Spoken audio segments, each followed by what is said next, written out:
Hi, we're back, and Abby keeps bugging me about doing these videos, and she just keeps talking about how badly she wants to do these, so finally I said we can do another one. So here we are, and we're going to be using a comprehension. We're going to be doing a comprehension video, or intervention, based off the work of Riley, Tillman, Burns, and Vanderhaden, and this is comprehension and predicting. So the one caution that the authors make about this is that when you're working with elementary students, you want to make sure that decoding is in place, and you also want to make sure that fluency is in place. Kids that have difficulty reading fluently are going to have trouble comprehending what they read too. So the bare minimum for this is kind of thinking about 50 to 60 words a minute for fluency with adequate accuracy, looking for kids to have at least 95% accuracy when reading aloud. So, as we're going to do this, Abby and I are looking at a chapter from a book about the Titanic, which she doesn't know a ton about, not a lot of background knowledge there. And we're going to be looking at this and kind of skimming through. I'll make some predictions and model it for her. And then Abby will read the text, and then we'll have her go on to another part and make those same predictions and see if she's accurate. So what you want to get students to do is be able to look at and kind of skim through a text, make some predictions, and then verify if they were accurate or not.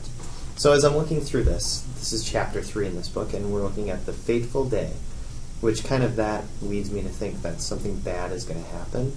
And as I'm looking through here, I see they're talking about routines. Everything started business as usual on that day.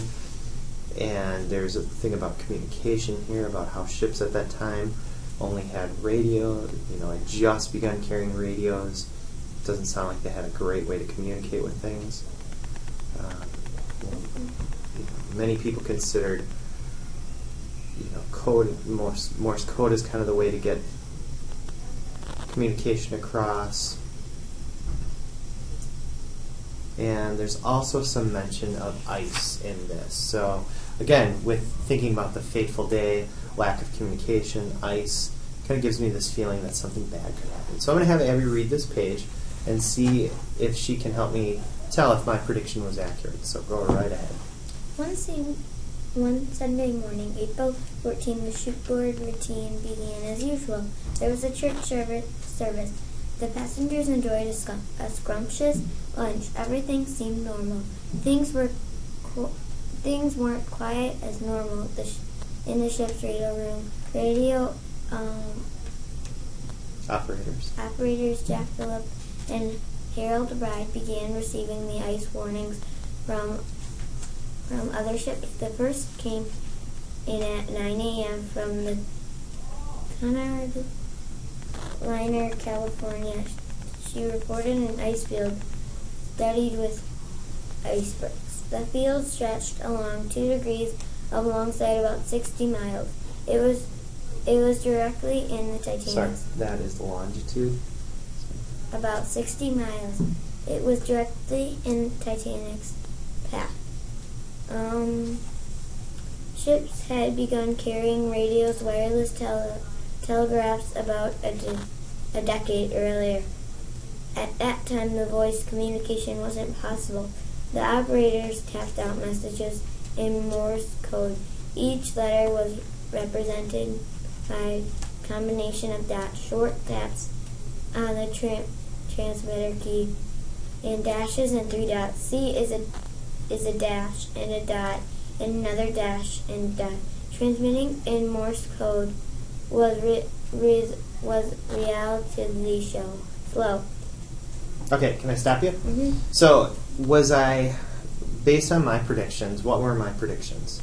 Your prediction that there was some ice in there. Talked about Morse code a little bit. Mm-hmm. And talked about how they didn't really have voice communication, right? Okay, so I had made a few more predictions. One thing we could have and probably should have done is written down our predictions ahead of time so we could then verify those. So let's look ahead To the next chapter. Let's look ahead to this. There's not a lot of picture here, but can you kind of look through and see if you can make a prediction what's going to happen on this page?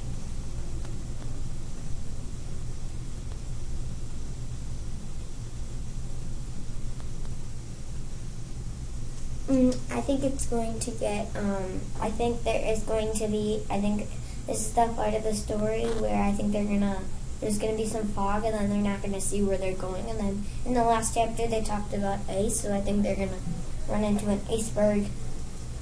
Okay, so in your notebook, can you write down just a couple notes about what you're predicting here?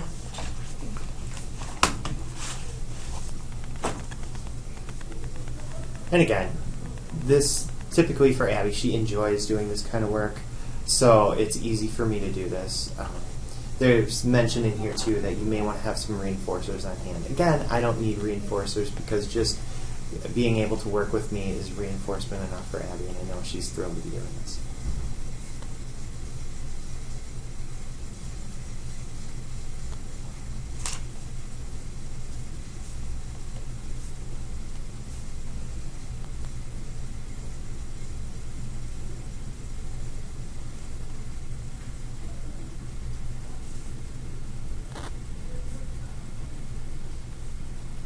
And this might take a little while. I'm doing the steps in our classroom.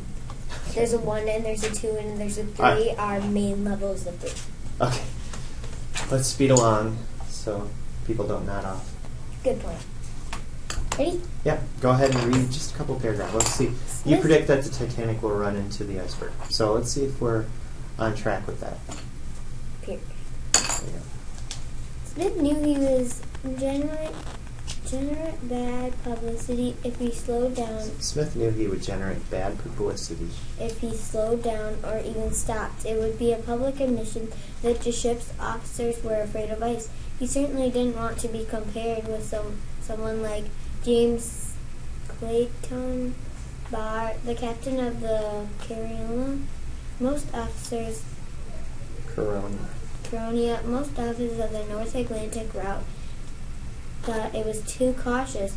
They said he slowed down any time there was haze. They gave him a nickname, Foggy. It wasn't meant as a compliment. There was another reason for Captain Smith's apparent lack of caution. He hadn't been shown or even told all the incoming ice messages. He apparently assumed that the ship was south of the ice had been reported, so if it was a fatal assumption. He wasn't alone. None of the other officers had seen all the messages either.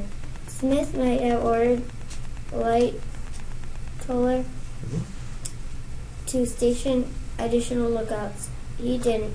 They were already 2 in the crow's nest high up on the foremast.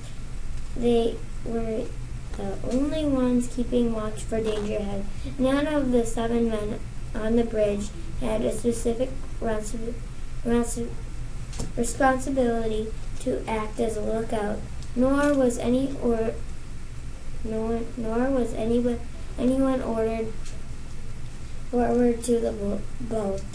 Though lookouts would have had a different perspective than the men in the crow's nest. It might have been easier for them to see danger Silhouetted against the black sky. No one knows if Light Toller commented about the sudden drop in temperature. Okay, I'm going to stop you. So we didn't get to the part where I don't know if we're able to answer based on what we read if the Titanic did run into the iceberg. But are they setting up the story as to it is very likely, it sounds like they're saying that something bad is going to happen, correct? So, and what we would do eventually is we would keep doing this and keep working on our way through the book, and we would repeat the steps where we would look for clues, make some predictions, write those down, and then verify whether or not we were right. And this one, I think we were getting to a point, if we spent more time, eventually we would learn that the Titanic hit an iceberg and we'd be correct. But spoiler alert. Alright, spoiler alert. Anyhow, that is the comprehension predicting intervention, and thanks for watching.